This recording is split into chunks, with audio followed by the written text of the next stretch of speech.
Esi sveicināts klausītāji! Latvijas Valsts Mežzinātnes institūta Silava podkāsts ir raidierakstu sērija par meža nozares aktualitātēm, institūtā veiktajiem jaunākajiem pētījumiem, tajos iegūtajiem rezultātiem, atklājumiem un atziņām. Tās ir sarunas par meža zinātni. Klausies, uzzini un analizē.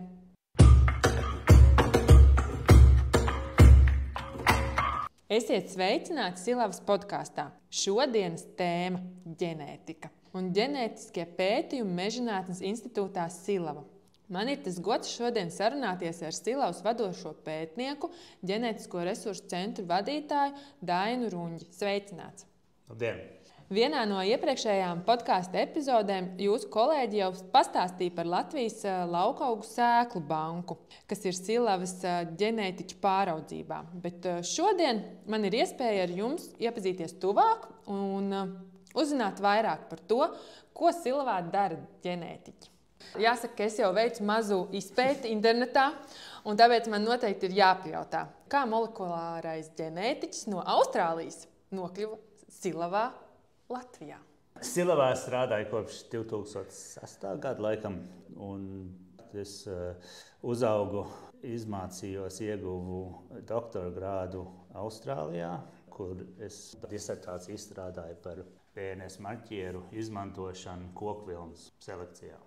Man bija iespēja pēc doktora grāda iegūšanas uztaisīt postdoc Kanādā, Vankūverā, Britkolumbijas universitātē, un tas arī bija par, marķieru izstrādu un izmantošanu un pētījumos, bet tas bija par ēgli. Un tad izdomāju 5. 6. gadā, tad varētu arī Latvijā padzīvot, un tad vienkārši veiksmīgā kārtā bija šā pozīcija Silavā pieejama, kur viņi meklēja kādu, kam bija pieredze ar ģenētiku un ģenētiskiem resursiem un arī gēnu banku, jo tad tajā laikā banka tika pārcelt no bioloģijas institūta uz šejien. Un jā, es tad laikam atrados pareizā vietā, pareizā laikā, jo tad es varēju salikt kopā gan zināšanas par laukaugiem, par mežiem un par ģenētiku. Un šeit es vēl esmu. Sanāk, ka jums ir saknes Latvijā? Jā, abi vecāki dzima Latvijā, tad Otrā pasaules kara laikā kopā vecākiem atstāja Latviju uz Vāciju un tad uz Austrāliju. Tad vienmēr bijis tā saikne ar Latviju un Latvijas sabiedrību, un tagad esmu atkal šeit Latvijā. Tāds aplis ir noslēdzies. Tad noteikti, kad vairāk pievērsīsimies tomēr par tiem ģenētikas pētījumiem Mežzinātnes institūtā Silava, un varbūt pirms mēs sākam vēl par to, kā tas ģenētiķa darbs Latvijā atšķirās varbūt no darba Austrālijā, tā pieredze, ja salīdzina, kādi ir tie izaicinājumi, ar ko saskaraties ikdienā, vai tomēr ģenētiķim ir darbiņš visur līdzīgs? Ir līdzīgs, jā. Protams, katrā valstī un katrā vietā ir savas priekšrocības nianses, īpaši zinātniskā darbībā. Pirms es sāku strādāt šeit Latvijā, es biju saticies ar dažiem zinātniekiem. Viņi domāja, ka tas bija pavisam traki tajā brīdī mēģināt kaut kā vispār zinātnē Latvijā izveidot karjeru, ja nāk strādāt. Bet, kā es teicu, es tieši konkrēti savā gadījumā iekritu pareizā vietā, pareizā laikā. Un DNS jau ir vienāds jebkur. Paraugu ievākšana te varbūt atšķirās. Un varbūt daži tie jautājumi, uz kuriem grib atbildēt. Metodikas un, laboratorijas darbi daudz neatšķirās. Tad sanāk, ka Silavā pieejamais tehniskais nodrošinājums ir ļoti labā līmenī. Pamatā, ka mēs izdalām DNS, mēs lietojam vienu un to pašu iekārtas un aparātus un pieejas un metodikas, vai tas būtu vilks vai priede vai egli vai kaut kāds cits augs. Tad varbūt arī pašā sākumā, kas ir vispār ģenētika un kāpēc viņu pēta un kādi ir tie pamatlikumi vai ģenētikas tās metodas, ko vispār pielieto pētniecībā? Pamatā ģenētika ir tas pamats, kas nosaka atšķirības starp individiem. Un kas, protams, tas ir pamats visam mūsu ikdienas dzīvei, tas ir pamats meža koku selekcijai, kur atlas tos labākos individus, pamatā tur ir ģenētika. Un varam sadalīt tos jautājumus un kā pēta to ģenētiku un kā pēta genoms divos plašos laukos. Viens ir funkcionālais pieejas, tas ir, kā gēni strādā un, kā bioķīmiski notiek kaut kāda procesa un kāpēc šitā olbaltumviela vai kaut kāds cits gēns kaut kā izmaina to funkciju šūnas līmenī priedēji. Bet otrs, kas varbūt ir vēl plašāk un vairāk izmantots, ir nevis kā funkcionāls pētījums, kas varbūt tieši būtu tie fundamentālie pētījumi, bet var izmantot to genomu tā kā tādu informācijas avotu, kur var apskatīties nevis tikai no funkcionālā skatu punkta, bet tādu saucamo vēsturisko skatu punktu. Un tur ir sugas vai populācijas vai indivīdi, teiksim, vēsturi, izcelsme un tādas lietas atstāja kaut kādas pēdas tajā genomā. Un ar ģenētiskām metodēm tad mēs varam to izpētīt un noteikt, kas ir tie kaut kādi indivīdi vecāki, ja, no kurienes kaut kāda populācija ir izcēlusies, vai tā ir vietēja izcelsme, vai tā ir ievesta vai ienākusi no cita reģiona. Pārsvarā tie pētījumi, ko mēs šeit laboratorijā veicam, ir nevis kaut kādi funkcionālie pētījumi par bioķīmiskiem procesiem, bet izmantojot DNS ģenētiku kā tādu vēsturisku dokumentu, kur mēs varam atbildēt uz dažādiem jautājumiem. Tad sanāk, ka ģenētisko resursu centrs aktīvi veic pētījumus ciešā sazobē ar visiem vai ar daļu silavas pētniecības virzieniem. Es esmu redzējusi, ka bieži tiek runāts par ģenētiskiem pētījumiem, tad, kad meža fauna un medniecības virziens par lāčiem un vilkiem stāsta. Varbūt variet īsi ieskicēt, kā notiek šis atbalsts no ģenētiķu puses citos pētījumos silavā? Jā, es domāju, ka mēs esam vismaz kaut kādā līmenī sadarbojušies ar visiem pētniecības virzieniem silavā. Protams, sākot ar meža selekcijas virzienu, bet arī katram virzienam ir savi specifiskie jautājumi, saviem specifiski pētījumi, kur mēs varam pielikt klāt, ja papildināt tos esošās aktivitātes ar ģenētiskām. Par to domu, ka mēs pētām, kāpēc tie iet runa par faunas virzienu, par lāču monitoringu, kur mēs varam ievākt, kur mums atnes paraugus, kas tiek ievākti lāču monitoringu ietvaros. Viņi veic to saucamo fona monitoringu, kur nosaka, kur ir pēdu nospiedumi, kur ir kaut kādas citas pazīmes, ka lācis tur ir bijis. Bet, protams, no pēdu nospiedumi, ja matu vai ekskrementu, ko tas lācis ir atstājis mežā, tu īsti nevar pateikt, vai tas ir viens un tas pats lācis, ir dažādi lāči. Un tad to mēs varam pielikt klāt to informāciju. Un tādā veidā tagad mēs jau esam, ja nemaldos, 4 gadus tieši ar šo lāču monitoringu nodarbojušies. Un tad mēs varam uztaisīt šo databāzi. Mums ir paraugi, kas tiek ievākti Latvijas teritorijā. Un tad mēs izdalām DNS, uztaisām ģenētisko pasi katram paraugam, un tad salīdzinot, ja viņš sakrīt, tad mēs varam secināt, ka tas ir viens un tas pats indivīds. Vecumu nevaram noteikt, bet teiksim, dzimumu un individu varam noteikt. Un tādā veidā mēs esam uzbūvējuši databāzi, ka šajā vietā ir atrasts šitais pats indivīds, vai tajā pašā gadā tas viens indivīds ir uzturējies rajonā, un tādā veidā papildinot lāču skaitu, cik mums tur atrodas Latvijā, vai ir mātītes, kas tad ilgstoši, vairākus gadus uzturās Latvijas teritorijā. Jo agrāk jau, kad bija mazāk tie lāči novērojami, bija tas pieņēmums, ka varbūt tie lāči tikai atnāk vasarā pabaroties uz Latviju un tad aiziet atpakaļ, ja aiziet tālāk. Tagad ar to ģenētisko informāciju un protams, citiem novērojumiem, tā kā slēpnes kamerām, mēs esam pierādījuši, ka tās mātītes ir šeit, lācēni dzimst, tā populācija paplašinās Latvijā. Un arī, piemēram, jūs varat ar ģenētisko analīzi pateikt, no kurienes tas lācis? Tieši tā, teorētiski mēs varam, bet mēs neesam vēl veikuši tādā tik lielā detalizācijā. Tā vajadzētu to sadarbību ar kaimiņu valstīm, kas vairāk ir mazāk, tur ir tā paša populācija, bet pašreiz mēs lāčiem tikai tas ir individu līmenī. Mums tagad ir detalizētāk pētījumi par vilku populāciju, kur arī mums ir pieejams nomedītie vilku paraugi. Un tad tur ir vieglāk iegūt labas kvalitātes DNS no muskuļu jaudiem, nevis no kaut kādiem matiem vai citām neinvazīviem paraugiem saucamiem.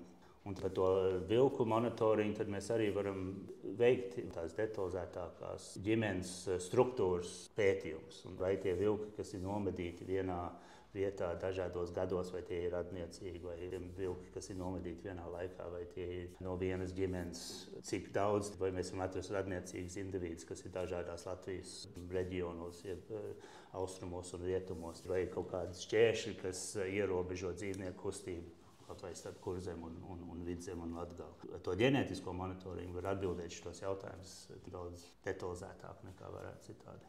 Mēs jau tā kā nedaudz pieskārāmies tam, ka sadarbībā arī ar citām institūcijām ir iespējams uzzināt daudz vairāk. Tad ar ko sadarbībā Silavas ģenētiķi veic kaut kādus pētījumus ārpus arī Silavas un kā rodas šādas sadarbības? Viens ir tas, protams, mums caur Gēnu banku arī jau bijusi tuva sadarbība ar lauksaimniecības institūtiem. Un tad, protams, arī tur nāk klāt visādi ģenētiskie pētījumi. Otrs ir, ka mēs esam no vadošām ģenētiskām laboratorijām Latvijā, kas ir neiet runa par biomedicīnas, jeb cilvēku genomu pētījumiem. Kā jau minēju sākumā, tas DNS struktūra un iekārtas ir ļoti līdzīgas, bet, protams, mums vienkārši ir bišķiņ cits tas fokus. Cilvēku DNS Silava nepēta, ja? Vēl nē. Es neteikšu, ka nekad nepētīsim, bet tur ir vesels institūts, kas ar cilvēkiem nodarbojās. Protams, un tad Latvijas tā zinātniskā sabiedrība jau nav tik liela, un cilvēki zina, un tad viņiem ir kaut kāda pētījums vai suga, kas viņiem interesē, kur viņiem ir kaut kāds jautājums, ko viņi grib atbildēt, ja izmantot šīs ģenētiskās metodas, un tad mēs varam mēģināt izpalīdzēt un apskatīties, kā mēs varam izmantot ģenētiskās metodas, lai papildinātu tos pētījumus. Es paskatījos, ka ļoti tāda saudabīga un interesanta pētījuma Silava ir arī kopā ar Daugavpils Universitāti. Varbūt varat pastāstīt vairāk, jo tagad tieši dārza darba sezona ir sākusies, un tas biets kailgliemezis ir daudzās mājās un daudzos dārzos. Ko jūs tieši ar tiem kailgliemežiem tur pētat? Daugavpils Universitātē bija tāds pētījums vairāk tieši par invazīviem sugām, tieši par Spānijas kailgliemežu, kā rīkoties, kā ierobežot. Un tad mums bija tā viena pētījuma daļa, kur mēs, protams, tās invazīvās kailgliemežu sugas un tad arī vietējās Latvijas kailgliemežu sugas. Un viens tas jautājums ir tieši par invazīvām sugām, no kurienes viņi ir atnākuši, cik ātri viņi izplatās, kā viņi ienāk, izstrādāt kaut kādus plānus, kā ierobežot to. Un tad mēs bijām veikuši gan populācijas pētījumu, kad ievāca kailgliemežu paraugus no visas Latvijas teritorijas, kur viņi atradās gan vietējās sugas, gan invazīvās Spānijas sugu.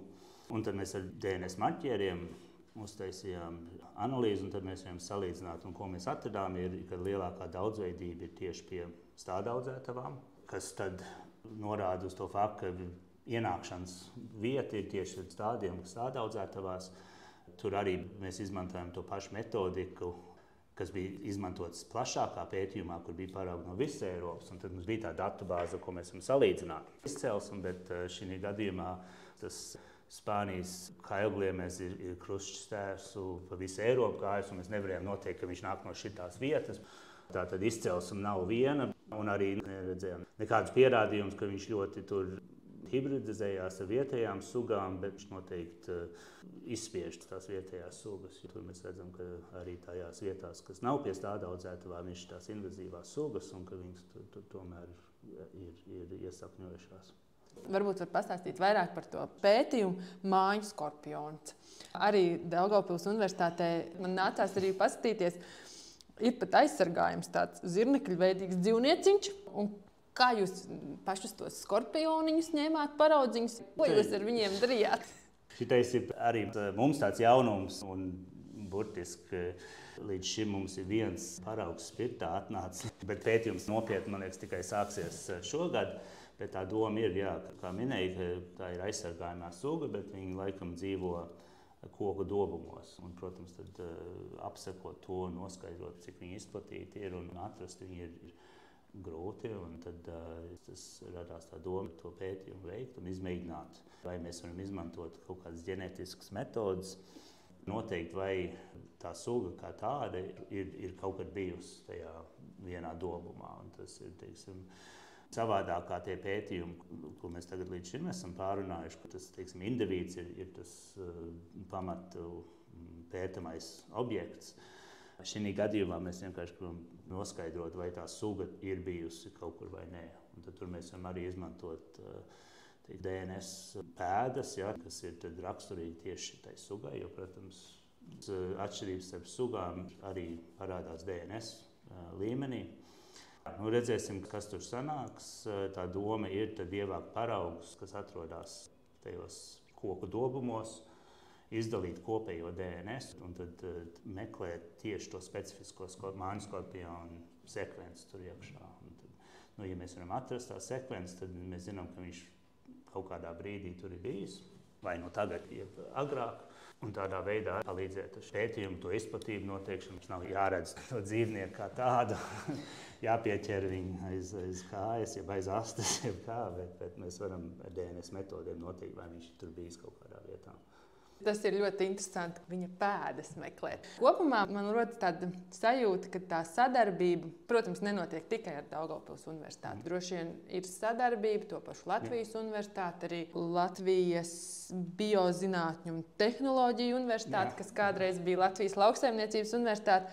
Un kas ir tās sugas, varbūt, kas pašiem ir palikušas tādas interesantas, ar ko ir strādāts un pētīts? Jo katrai sugai varētu būt apakšā ļoti interesants stāsts. Pārsvarā esmu strādājis ar augu sugām. Kā es minēju, sāku ar kokvilnu, lauksaimniecības augiem, tad strādāju ar egli un citām mežu koku sugām, protams, strādājot Meža zinātnes institūtā. Kad iesaistījāmies lielo plēsēju monitoringu, protams, tas atkal ir interesanti. Kad ir kaut kāds lāču paraugs, nekā mēs jebkad esam redzējuši dzīvu lācu. Cilvēkais, ko mēs tiekam, ir kaut kāda matiņa maisiņā, kas mums tiek atvesti uz laboratoriju. Bet katram pētījumam jau ir cits jautājums, un tas ir tajā mājas skorpionu gadījumā. Mēs gribam zināt, vai tas vispār kā suga tur ir vai nav. Citi pētījumi, tas viens varbūt, kas bija pavisam tāds tā kā neparasts piedāvājums, kad mums bija sadarbība ar Rīgas Biržas muzeju pirms pāris gadiem, kur viņiem bija izstāde par Holandas vecmeistaru gleznām, kas tajā laikā tika gleznotas uz koku paneļiem. Bija tirdzniecības saites ar Baltiju un Nīderlandi tajā laikā. Un bija tāds pieņēmums, hipotēze, ka veda Baltijas koks uz turienu un tad brauc atpakaļ ar tukšiem kuģiem. Rīgā tad bija izveidojusies viena no vislielākām kolekcijām šī laikmeta gleznām, jo tad bagātie tirdznieki šeit dzīvoja un tad viņi veda atpakaļ arī šīs gleznas kuģos. Un tad mums tas uzdevums bija apstiprināt vai pārbaudīt hipotēzi, vai šitās gleznas, kas ir Nīderlandē uzgleznotas pirms vairākiem 100 gadiem, vai tas koks nāca no Baltijas. Tas bija tāds samērā liels izaicinājums, un tad mums bija sadarbība ar Latvijas universitātes dendrochronoloģiem, un tad gan ar to dendrochronoloģisko pieejumu, kur pēta koksnes pieaugums, un arī ar DNS metodēm. Mums tie rezultāti varēja būt labāki, bet ņemot vērā, ka mēs mēģinām izdalīt DNS no gleznām, kas ir jau 400 gadus veci un stāvējuši DNS saglabāšanai labvēlīgos apstākļos, mēs varējām pateikt, ka tā izcelsme ir no Austrumu Eiropas un tā nav no Centrāla Eiropas. Protams, pētījumi šiem veciem DNS paliek vairāk un vairāk reāli un izdarāms. Es domāju, uz priekšu būs citi pētījumi par šo saucamo veco DNS vai seno DNS. Tad tas vēl paver plašākas iespējas, jo pētījums silavā var veikt ne tikai par augu un dzīvnieku sugām, bet arī vēl par tas koks 400 gadu vecs, bet tomēr pārstrādāts. Un to var izmantot, tās ģenētiskās metodas. Ja ir tā datubāze, ko var salīdzināt, bija jau veikts pētījums par ozoliem visā Eiropas mērogā, ko mūsu iegūtos datus varējām salīdzināt. Bet tāds ļoti mūsdienīgi jautājumi, kas ir koksnes granulas izcelsme. Jo tagad bija tāds jautājums, vai kaut kādas granulu krava, kas ir saņemta Eiropas Savienības ostā, ir aizdoms, ka varbūt tā ir īstenībā no Krievijas un ka mēģina apiet tās sankcijas kaut kādā veidā. Un tad šitādā veidā arī var izmantot DNS metodes, pirmkārt noteikt to sugu. Un otrkārt, arī, ja ir ļoti plaša izplatīta suga, ja ir datubāze, ko salīdzināt, tad var arī mēģināt noskaidrot to izcelsmi. Tad sanāk, ka tā sadarbība ir ne tikai ar Latvijas zinātniskajām institūcijām, bet arī ar starptautiskajām. Tas granuls nav vēl aizgājis kā pētījums, tur vienkārši bija tādā pārunas līmenī, vai tas ir iespējams un vai to mēs arī varētu Latvijā. Tad, mums tā sadarbība ir ar plašākiem Eiropas zinātniekiem, principā. Ļoti jauki, protams, dzirdēt, ka Meža zinātnes institūts ir interesants sadarbības partneris ne tikai Latvijā, bet arī jau Eiropas mērogā. teiksim, mežu sugām un kaut kādām populāciju pētījumiem. Protams, tas Ziemeļa Eiropas reģions ir tas būtiskākais, jo šeit ir tās sugas, kas mums ir kopīgas.